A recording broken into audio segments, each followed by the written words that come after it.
Hey everyone, I'm Anthony. Welcome back to Vegiverse. 52 years ago, the last Apollo astronauts left their boot prints in the lunar dust.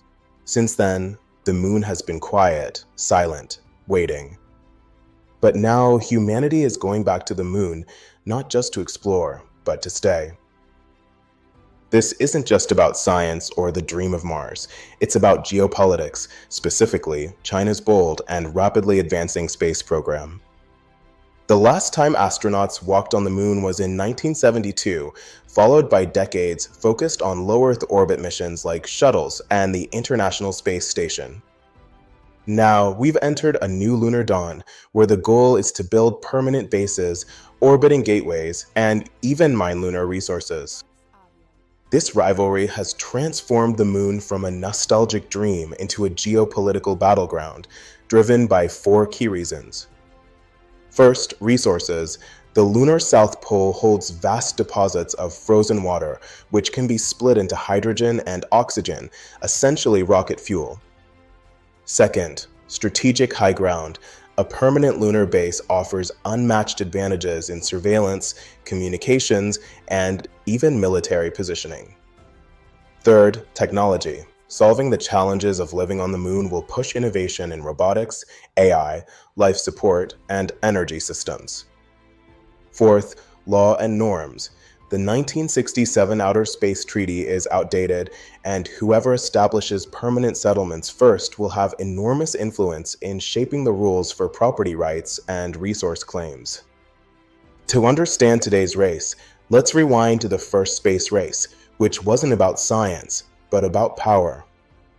When the Soviet Union launched Sputnik in 1957, it shocked America, making space a proof of communist strength, leading to JFK's famous speech and Apollo 11. But once the US won, the money and political will dried up, and the moon was largely forgotten until China showed up. While the US rested on Apollo's legacy, China was quietly and methodically building a world-class space program. Denied entry into the ISS partnership, China went solo, achieving milestones like their first astronaut in orbit in 2003 and the Chang'e 4 landing on the far side of the moon in 2019. Their big plan is the International Lunar Research Station, or ILRS, a permanent base at the lunar South Pole, built in partnership with Russia and other countries, directly rivaling America's Artemis program.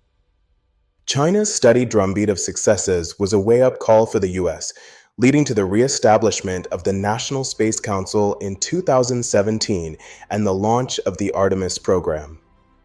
Artemis aims to return humans to the moon, focusing on the lunar South Pole for its valuable water ice and establishing a permanent presence through infrastructure like the Lunar Gateway and Artemis Base Camp. The US isn't going it alone. The Artemis Accords are agreements signed by dozens of countries, forming a US-led coalition for lunar exploration. The US is also leaning heavily on private industry, with companies like SpaceX building the human landing system, harnessing the speed and innovation of the private sector.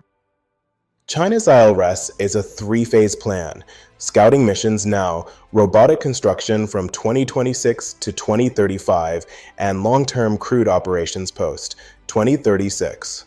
China sees the moon as a strategic military asset, an economic opportunity with resources like helium-3, and a symbol of national pride. This isn't a new space race exactly like the Cold War sprint for flags and footprints, but a slower, deeper, and more strategic competition.